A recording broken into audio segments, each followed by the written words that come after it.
अस्सलाम वालेकुम। उम्मीद है आप सब खैरियत से होंगे। आज हम फर्स्ट ईयर बायोलॉजी के यूनिट नंबर 4 जो कि है बायो एनर्जेटिक्स, उसके अंदर एक अहम टॉपिक को डिस्कस करेंगे जो कि है सेलुलर रिस्पायरेशन। सेलुलर रिस्पायरेशन के आज के इस टॉपिक में सेलुलर रिस्पायरेशन की इंट्रोडक्शन और फिर उसके जो मुख्तलिफ स्टेजेस हैं उनको भी वन बाय वन देखेंगे। तो स्टार्ट करते हैं। डियर स्टूडेंट्स, सबसे पहले बात करते हैं कि सेलुलर रिस्पायरेशन से मुराद क्या है। यहाँ पर रिस्पायरेशन का लफ्ज इस्तेमाल हुआ है। रिस्पायरेशन जैसे कि intake of oxygen and exhalation of, या जो है वो take out of carbon dioxide का जो प्रोसेस होता है। लेकिन अब हम यहाँ पर सेलुलर लेवल पर देखेंगे कि एक एनिमल सेल में एनर्जी की प्रोडक्शन कैसे होती है। तो बेसिकली यानी कि सेलुलर रिस्पायरेशन एक ऐसा प्रोसेस है जिसके नतीजे में एक लिविंग सेल अपनी जो है वो एनर्जी प्रोडक्शन करता है। जैसे कि प्लांट सेल में हमने देखा कि फोटोसिंथेसिस के मुख्तलिफ प्रोसेसेस कैरी आउट होते हैं, जैसे कि नॉन साइक्लिक और साइक्लिक, इसी तरह या फोटोफॉस्फोराइजेशन के मुख्तलिफ processes. Cellular respiration basically animal cell के अंदर जो एनर्जी की सिंथेसिस होती है उसका नाम सेलुलर रिस्पायरेशन है। अब सेलुलर रिस्पायरेशन बेसिकली यहाँ पर ऑक्सीडेशन एक रिडक्शन प्रोसेस है। ऑक्सीडेशन रिडक्शन प्रोसेस से मुराद ये है कि यानी यहाँ पर मुख्तलिफ रिएक्शंस के दौरान या एंजाइम के जब उसके ऊपर जो है वो कैटलाइज इन सब्सटेंसेस को करेंगे तो वहाँ पर या तो लॉस ऑफ इलेक्ट्रॉन या गेन ऑफ इलेक्ट्रॉन या लॉस ऑफ हाइड्रोजन या ऑक्सीजन, तो इस तरह के जो तमाम प्रोसेसेस होते हैं उनको हम ऑक्सीडेशन या रिडक्शन के प्रोसेसेस कहते हैं।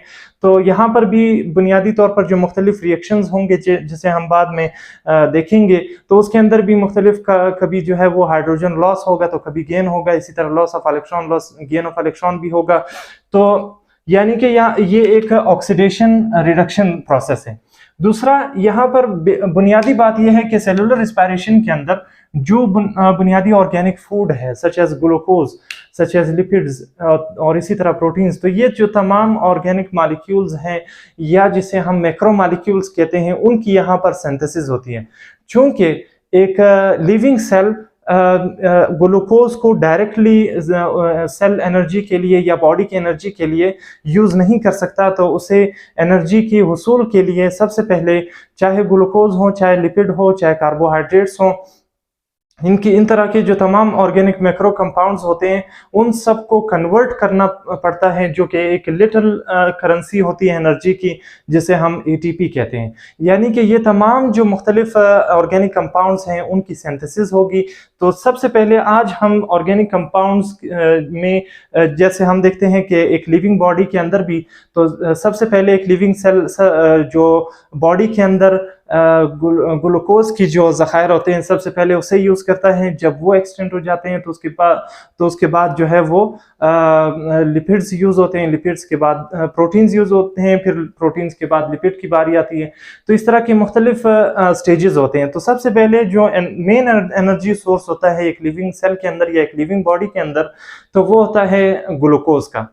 तो यहाँ पर भी क्या होगा कि एक ग्लूकोज का मॉलिक्यूल, जैसे कि आप यहाँ पर देख सकते हैं, इसी तरह ये एक एरोबिक इक्वेशन है। अब हम इसके बाद देखेंगे कि इसके कौन सी दो टाइप्स हैं, उनके बारे में भी बात करेंगे। तो एक ऑर्गेनिक कंपाउंड जब उसके साथ मॉलिक्यूलर ऑक्सीजन ऐड होता है तो उसके बाद क्या होगा, जब 6 कार्बन डाइऑक्साइड यहाँ पर प्रोड्यूस होंगे रिएक्शन के बाद, और उसके बाद 6 वाटर मॉलिक्यूल रिलीज होंगे, और उसके साथ 36 एटीपी जो कि एनर्जी को जो कि एक लिविंग सेल को रिक्वायर्ड होते हैं मुख्तलिफ प्रोसेसेस को कैरी आउट करने के लिए। तो उन तमाम में ये जो 36 एटीपी की जो प्रोडक्शन हुई एक प्रोसेस के थ्रू या एक केमिकल रिएक्शन के थ्रू, तो वो बार बार जो है वो एनर्जी, ये प्रोसेसेस कैरी आउट होते हैं और एनर्जी की प्रोडक्शन होती है और वो यूज होती है एनिमल के अंदर। अब सेलुलर रिस्पायरेशन की 2 टाइप्स हैं, एक है एरोबिक रिस्पायरेशन, दूसरा है एनारोबिक रिस्पायरेशन। एरोबिक रिस्पायरेशन के अंदर हम देखते हैं कि जैसे कि यहाँ पर एरोबिक की लफ्ज़ से भी यहाँ पर हमें मालूम होता है कि यहाँ पर नीड ऑफ ऑक्सीजन होगी, यानी कि प्रेजेंस ऑफ ऑक्सीजन की मौजूदगी में, और ख़ास कर यहाँ पर जो है वो माइटोकॉन्ड्रिया की भी मौजूदगी, क्योंकि एक एनिमल सेल के अंदर power house of the cell या जनरेटर ऑफ द सेल जो है वो माइटोकॉन्ड्रिया को कहा जाता है। तो माइटोकॉन्ड्रिया की भी एरोबिक रिस्पायरेशन में जो है वो नीड होती है, उसी के साथ साथ ऑक्सीजन एक मॉलिक्यूलर फॉर्म में भी यहाँ पर ज़रूरत पड़ेगा मुख्तलिफ केमिकल रिएक्शंस को कैरी आउट करने के लिए, जिसके नतीजे में एनर्जी प्रोडक्शन होगी, जो कि सेलुलर रिस्पायरेशन का मेन बेसिक है या बेस है, या जिसे हम कह सकते हैं कि बुनियादी काम उसका क्या है, एटीपी की प्रोडक्शन है। इसी तरह जो एनारोबिक रिस्पायरेशन है उसके अंदर ऑक्सीजन, मॉलिक्यूलर ऑक्सीजन की यहाँ पर ज़रूरत नहीं पड़ती और ना तो माइटोकॉन्ड्रिया की यहाँ पर ज़रूरत पड़ती है।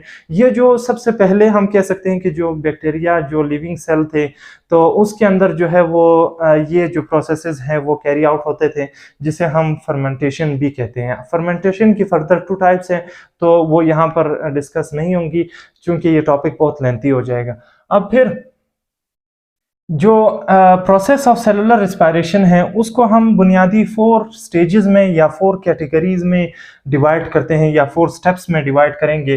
तो सबसे पहले है ग्लाइकोलाइसिस। सबसे पहले यहाँ पर जो फर्स्ट प्रोसेस होगा वो होगा ग्लाइकोलाइसिस का। अब ग्लाइकोलाइसिस के अंदर क्या होगा, ये प्रोसेस कैरी आउट होता है साइटोसोल के अंदर। साइटोप्लाज्म जो कि आपको मालूम है कि एक सरफेस होती है किसी भी सेल की, तो उसके अंदर जो साइटोसोल है उसके अंदर ये प्रोसेस कैरी आउट होगा। और दूसरा, यहाँ पर जो ग्लूकोज है उसकी ब्रेक डाउन होगी 2 पायरोवेट मॉलिक्यूल्स के अंदर, यानी कि जब ये एट लास्ट मुख्तलिफ स्टेजेस से गुजर कर ग्लाइकोलाइसिस का जो प्रोसेस है उसके अंदर क्या होगा, एट द एंड हमें 2 पायरोवेट मॉलिक्यूल्स मिलेंगे, यानी कि ग्लूकोज मॉलिक्यूल की ब्रेक डाउन होगी और हमें 2 पायरोवेट मॉलिक्यूल मिलेंगे। अब ये प्रोसेस मुख्तलिफ स्टेजेस के अंदर होगा। इसकी बुनियादी हम 2 स्टेजेस यहाँ पर पढ़ेंगे, एक है प्रिपरेटरी फेज, दूसरा है ऑक्सीडेटिव फेज। प्रिपरेटरी फेज में क्या होगा कि सबसे पहले जैसे आप देख सकते हैं यहाँ पर ग्लूकोज का एक मॉलिक्यूल है, वो उसके अंदर जो है वो एटीपी की यहाँ पर जो है वो एटीपी मॉलिक्यूल यहाँ पर यूज होगा या कन्वर्ट होगा एडीपी के अंदर, इसको ग्लूकोज 6 फास्फेट बनाने के लिए। और इसी तरह मुख्तलिफ इंजाइम्स यहाँ पर काम करते हैं, जैसे कि हेक्सोकाइनेज यहाँ पर ग्लूकोज को ग्लूकोज 6 फास्फेट बनाता है। इसी तरह जो ग्लूकोज 6 फास्फेट है वो कन्वर्ट होगा फ्रक्टोज 6 फास्फेट। यहाँ पर भी मुख्तलिफ इंजाइम्स काम करेंगे, जैसे कि फास्फो हेक्सेज है और यहाँ पर आइसोमेरेज का एक इंजाइम है। इसी तरह एक मैग्नीशियम आयन की यहाँ पर ज़रूरत पड़ेगी।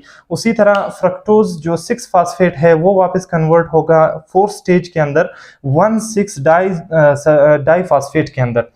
इसी तरह ये कन्वर्ट होगा, जिसके यहाँ पर भी एक एनर्जी की यानी कि एटीपी की मॉलिक्यूल की ज़रूरत पड़ेगी, जो कि एडीपी प्लस फास्फेट में जो है वो डिवाइड हो जाएगा और इसकी जो एनर्जी है वो यूज़ होगी थ्रू एंजाइम जो है फ्रक्टोज 6 फास्फेट को कन्वर्ट करने के लिए, फ्रक्टोज 1/6 डाई फास्फेट बनाने के लिए। फिर यहाँ पर 4th स्टेप के बाद यहाँ पर ये जो फ्रक्टोज 1/6 डाई फास्फेट का जो मॉलिक्यूल है वो स्प्लिट आउट हो जाएगा ऑन 3 मॉलिक्यूल्स के अंदर। उनमें से सबसे पहला होगा डाई हाइड्रो एसीटोन और दूसरा होगा फास्फोट्राइओसिस और तीसरा होगा ग्लाइसरल डिहाइड 3 फॉस्फेट। यहाँ पर जो ग्लाइसरल डिहाइड 3 फॉस्फेट है वो ऑक्सीडेटिव फेज के अंदर दाखिल हो जाएगा, जिसके नतीजे में ये कन्वर्ट हो जाएगा 1/3 डाई फास्फोग्लाइसरेट के अंदर।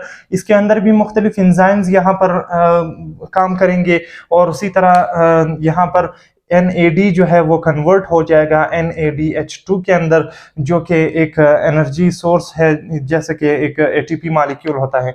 इसी तरह ये जो 1/3 डाई फास्फोग्लाइसरेट है ये कन्वर्ट होगा 2/3 फास्फोग्लाइसरेट के अंदर। अब यहाँ पर ये 2/3 से मुराद ये है कि यानी कि 1/3 जो मॉलिक्यूल्स होंगे उस इसी तरह यहाँ पर 2 मॉलिक्यूल्स बनेंगे, 2 मॉलिक्यूल्स फास्फोग्लाइसरेट के बनेंगे। उसके बाद ये जब कन्वर्ट होगा फास्फोग्लाइसरेट के अंदर तो वो भी 2 मॉलिक्यूल्स होंगे तो इसी तरह इसके अंदर भी मैग्नीशियम आयन की ज़रूरत पड़ेगी, और यहाँ पर जो वाटर मॉलिक्यूल है वो जो है वो कैरी आउट हो जाएगा या उससे जो है निकल जाएगा।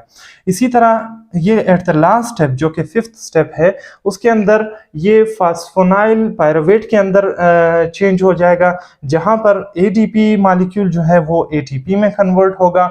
इसी तरह और एट द लास्ट एंड हमें 2 पायरुवेट मॉलिक्यूल एक्सट्रैक्ट हो जाएंगे, या हमें at the last stage of different series of reactions हमें 2 पायरुवेट मॉलिक्यूल मिलेंगे। तो यहाँ पर ये जैसे आपने देखा कि ग्लाइकोलाइसिस को मुख्तलिफ 2 स्टेजेस में डिवाइड किया गया था, और फिर ग्लाइकोलाइसिस का बुनियादी यानी जैसे कि ऊपर पॉइंट्स में बुलेट पॉइंट्स में लिखा है कि यानी कि एक ग्लूकोज मॉलिक्यूल जो है वो 2 पायरुवेट मॉलिक्यूल के अंदर कन्वर्ट होगा through series of different reactions and enzymes. अब एंजाइम्स भी इसके अंदर मुख्तलिफ किरदार अदा करेंगे। इसी तरह अगर हम यहाँ पर सेकेंड स्टेप की बात करें जो कि है ऑक्सीडेशन ऑफ पायरुविक एसिड, अब इस रिएक्शन को ट्रांजिशन रिएक्शन भी कहा जाता है। ट्रांजिशन रिएक्शन इसको इस बुनियाद पर कहा जाता है क्योंकि ये कनेक्शन करता है किसके या एज अ ब्रिज काम करता है ग्लाइकोलाइसिस और क्रेब्स साइकिल के दरमियान में। यानी कि ये मिडिल प्रोसेस है ग्लाइकोलाइसिस और क्रेब्स साइकिल के दरमियान में, तो इस बुनियाद पर इन्हें ट्रांजिशन रिएक्शन कहा जाता है। यहाँ पर जो पायरुवेट मॉलिक्यूल जो कि ग्लाइकोलाइसिस के नतीजे में हमें एक्सट्रैक्ट हुए थे, जो हासिल हुए थे, वो यहाँ पर कन्वर्ट होंगे 2 कार्बन एसिटाइल को ए के अंदर। इसके साथ अटैच होगा एक कोएंजाइम जैसे कि आपको मालूम है कि एक एंजाइम्स को फंक्शनल होने के लिए कोएंजाइम की ज़रूरत पड़ती है। तो इसी तरह यहाँ पर भी कार्बन एसिटाइल को ए के साथ कोएंजाइम भी अटैच होंगे। इसी तरह इस प्रोसेस के नतीजे में हम इस रिएक्शन के बाद देखेंगे कि यहाँ पर एक कार्बन डाइऑक्साइड का जो मॉलिक्यूल है वो भी गिव ऑफ हो जाएगा, यानी उससे निकल जाएगा, आउट हो जाएगा। और इसके साथ साथ हम देखेंगे कि जो यानी कि इलेक्ट्रॉन जो है वो यहाँ से भी निकल जाएंगे। तो इस बुनियाद पर इसे ऑक्सीडेशन रिएक्शन हम कहेंगे, क्योंकि ऑक्सीडेशन रिएक्शन में इलेक्ट्रॉन जो है उसकी रिमूवल होती है। जैसे कि हमने इससे पास पढ़ा कि या तो गेन ऑफ इलेक्ट्रॉन हो या लॉस ऑफ इलेक्ट्रॉन हो, या इसी तरह मुख्तलिफ जो डिफरेंट रिएक्शन उन्हें हम ऑक्सीडेशन रिडक्शन प्रोसेसेस कहेंगे। तो बेसिकली यहाँ पर जो पायरुविक एसिड है उसकी ऑक्सीडेशन होगी, और इसके नतीजे में जो है this reaction occur twice for each original glucose molecule, यानी कि ये जो प्रोसेस ऑक्सीडेशन है ये ट्वाइस दफ़ा होगी। जो एक ग्लूकोज मॉलिक्यूल है उसके अंदर 2 बार जो है ये प्रोसेस कैरी आउट होगा। जैसे कि आप यहाँ पर देख सकते हैं कि ये एक पायरुवेट मॉलिक्यूल है, इसके साथ प्लस कोएंजाइम जो है वो अटैच होंगे, और नतीजे में हमारे पास 2 एसिटाइल को ए एंजाइम एक्सट्रैक्ट होंगे, और उसके साथ जो 2 कार्बन जो है वो डाइऑक्साइड के मॉलिक्यूल भी ऑफ हो जाएंगे या एज अ प्रोडक्ट हमारे सामने आएंगे। इसी तरह जब oxidation of acetyl co enzyme जो है वो मुकम्मल हो जाती है तो उसके बाद क्रेब्स साइकिल शुरू होता है।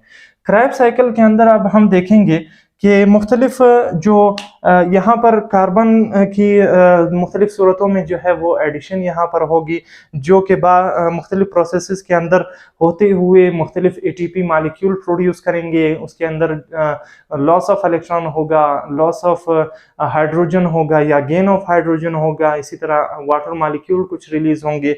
तो एज अ होल प्रोसेस इस सर्कल से हम समझने की या इस डायग्राम से समझने की कोशिश करेंगे कि सबसे पहले क्या होता है कि जो 2 एसिटाइल को एंजाइम जो कि ऑक्सीडेशन ऑफ पायरुविक एसिड के नतीजे में या मुख्तलिफ रिएक्शन होते हुए या ऑक्सीडेशन के प्रोसेस के बाद अब वो दाखिल होंगे क्रेब्स साइकिल के अंदर। यहाँ पर क्रेब्स साइकिल के अंदर जो है वो 4 कार्बन ऑक्जेलेट जो है वो पहले से मौजूद होता है। उसके साथ ये जो 2 कार्बन वाले मॉलिक्यूल हैं एसिटाइल को एंजाइम, ये उसके साथ अटैच हो जाते हैं। 4 कार्बन यहाँ पर हो गए, 2 कार्बन ये हो गए, तो ये बन जाएगा 6 कार्बन सिट्रेट मॉलिक्यूल। यहाँ पर 6 कार्बन सिट्रेट मॉलिक्यूल बन जाएगा। उसके बाद क्या होगा कि यहाँ पर ये कन्वर्ट हो जाएगा आइसोसिट्रेट के अंदर। आइसोसिट्रेट के अंदर कन्वर्ट होने के बाद फिर ये थर्ड इसका प्रोसेस होगा, जो कि ये जो आइसोसिट्रेट है वो कन्वर्ट हो जाएगा अल्फा कीटो ग्लाइसोरेट के अंदर, और यहाँ पर कार्बन डाइऑक्साइड जो है वो रिलीज होगी। उसके साथ साथ NAD जो है वो कन्वर्ट हो जाएगा NADH के अंदर। फिर उसके बाद फिफ्थ स्टेप शुरू होगा, जिसके बाद अल्फा कीटो ग्लाइसोरेट जो है वो कन्वर्ट हो जाएगा सक्सिनाइल को ए के अंदर। इसके अंदर भी कार्बन डाइऑक्साइड जो है वो ऑफ हो जाएगा। इसी तरह NAD मॉलिक्यूल से NADH मॉलिक्यूल जो है वो बन जाएगा, प्रोड्यूस हो जाएगा। फिर उसके बाद जो सक्सिनाइल को ए है उससे सक्सिनेट जो है वो मॉलिक्यूल बन जाएगा, जो कि यानी कि हम यहाँ पर देखते हैं कि 6 कार्बन मॉलिक्यूल से अंदर एक कार्बन डाइऑक्साइड मॉलिक्यूल बनने के बाद ये 5 कार्बन बच गया। और अब ये जो 5 कार्बन का जो मॉलिक्यूल है वो सक्सिनाइल को ए बनने के बाद चूंकि यहाँ पर भी कार्बन डाइऑक्साइड जो है वो इससे एक्सट्रैक्ट हो जाता है, तो उस बुनियाद पर यहाँ पर 4 कार्बन हमारे पास 4 कार्बन वाला एक मॉलिक्यूल बना। इसके बाद हम देखते हैं कि ये जो 4 कार्बन वाला जो एक मॉलिक्यूल है वो कन्वर्ट होगा सक्सिनेट के अंदर। यहाँ पर भी को एंजाइम यहाँ से एक्सट्रैक्ट हो जाएगा। उसके बाद मुख्तलिफ एक और प्रोसेस होगा जिसे हम कहते हैं फ्यूमेरेट। ये फ्यूमेरेट एक मॉलिक्यूल के अंदर कन्वर्ट होगा। उसके बाद यहाँ पर एक वाटर मॉलिक्यूल रिलीज होगा। उसके बाद ये वापस 4 कार्बन मेलेट के अंदर चेंज होगा, जो कि बाद में वापस ऑक्सालैक्टेट जो कि पहले से मौजूद होता है वो रेडी हो जाएगा नेक्स्ट क्रैब साइकिल के अंदर। चूंकि यहाँ पर ये ऑक्सा जो एसीटेट है ये बार बार इस प्रोसेस के अंदर यूज होगा, तो इसी तरह मुख्तलिफ जो ATP के मॉलिक्यूल हैं या जो NAD के जो मॉलिक्यूल हैं NADH के, तो वो इससे आउटपुट होंगे या उससे हम एक्सट्रैक्ट कर पाएंगे। अगर हम इसके फाइनल रिएक्शन को देखें या चार्ट को देखें कि इसके अंदर क्या यूज हुआ या क्या इनपुट हुआ और कौन से ऐसे मॉलिक्यूल हैं जो कि आउटपुट जो मुख्तलिफ स्टेजेस हैं इसकी उसके बाद हमें हासिल हुए, तो सबसे पहले क्या होगा, 2 एसिटाइल ग्रुप हमने देखा कि यहाँ पर इनपुट हुए। दूसरे 2 ADP मॉलिक्यूल और जो है वो फास्फेट मॉलिक्यूल जो है वो यहाँ पर ऐड हुए। उसके साथ 6 NAD के मॉलिक्यूल यहाँ पर ऐड होंगे। उसके साथ 2 जो है वो FAD के मॉलिक्यूल भी ऐड होंगे। उसके बाद उसके नतीजे में जो आउटपुट हमें मिलेगा, यानी कि 2 एसिटाइल ग्रुप के बाद हमें मिलेंगे 4 कार्बन डाइऑक्साइड के मॉलिक्यूल। उसके बाद 2 ATP मॉलिक्यूल जो कि एनर्जी करेंसी है। इसके बाद 6 NADH2 मॉलिक्यूल हमें मिलेंगे और उसके बाद लास्ट में 2 FADH2 के मॉलिक्यूल्स भी मिलेंगे, जो कि बतौर एनर्जी सेल उसे यूज करेगा मुख्तलिफ फंक्शंस को कैरी आउट करने के लिए। अब यहाँ पर मुख्तलिफ ये स्क्रैप साइकिल होने के बाद यहाँ पर एक 4th स्टेप आएगा जिसे हम इलेक्ट्रॉन ट्रांसपोर्ट चेन कहते हैं। ये जो इलेक्ट्रॉन ट्रांसपोर्ट चेन का जो प्रोसेस है वो कैरी आउट होता है माइटोकॉन्ड्रिया के क्रिस्टी के अंदर। जैसे कि आपको मालूम है कि क्रिस्टी माइटोकॉन्ड्रिया के अंदर जो कि एक आपको ये एक स्ट्रक्चर है, उसके अंदर जो मुख्तलिफ फोल्डिंग्स होती हैं, तो इन फोल्डिंग्स को हम क्रिस्टी कहते हैं, जो कि सरफेस एरिया को इंक्रीज करने में मदद देते हैं। तो इस बुनियाद पर ये जो इलेक्ट्रॉन ट्रांसपोर्ट चेन है वो कैरी आउट होगा क्रिस्टी के अंदर।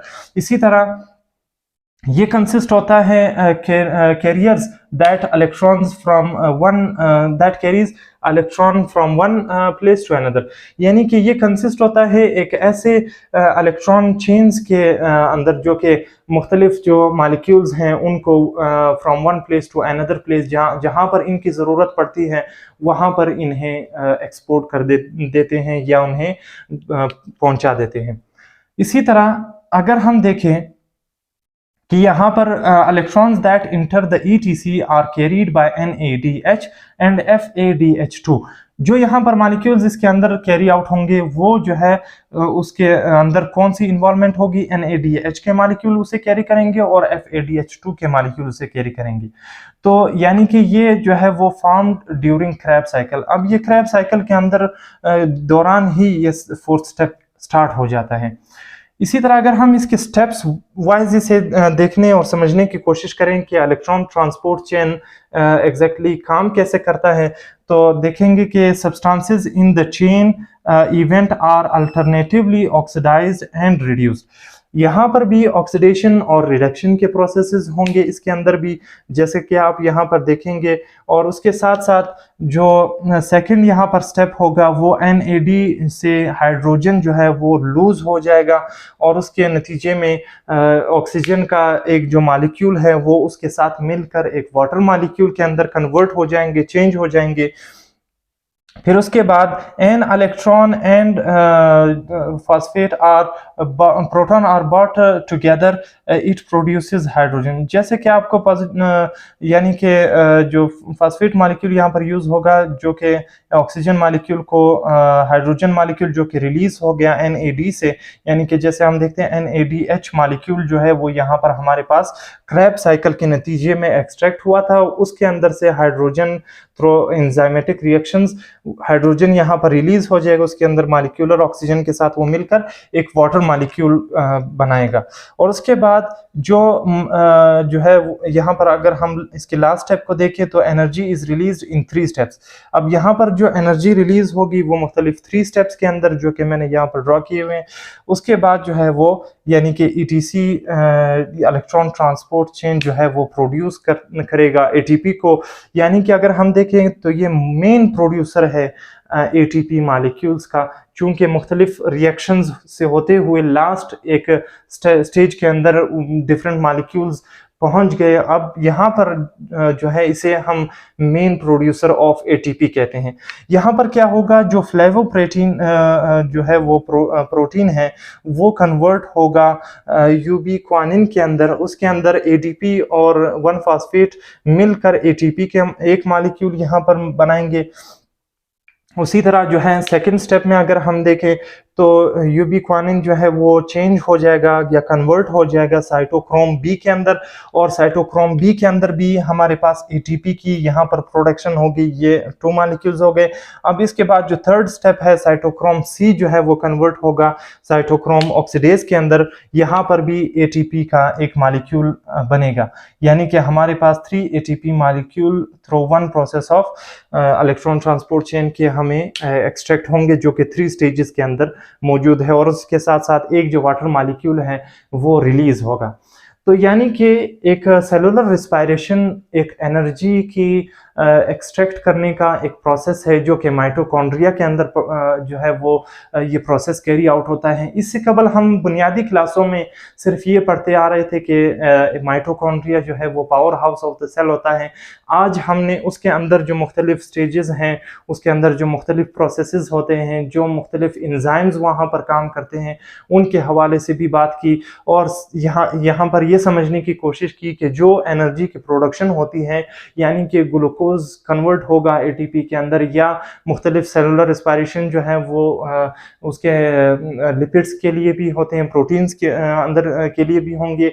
चूंकि एक मेन एनर्जी सोर्स एक लिविंग बॉडी के अंदर ग्लूकोज होता है, तो वो ऑर्गेनिक कंपाउंड यूजुअली यूज होता है, मोस्ट ऑफ द टाइम यही यूज होता है। अगर इसके ज़खायर ख़त्म हो जाए तो फिर उसके बाद जो है वो प्रोटीन और लिपिड्स की बारी आएगी।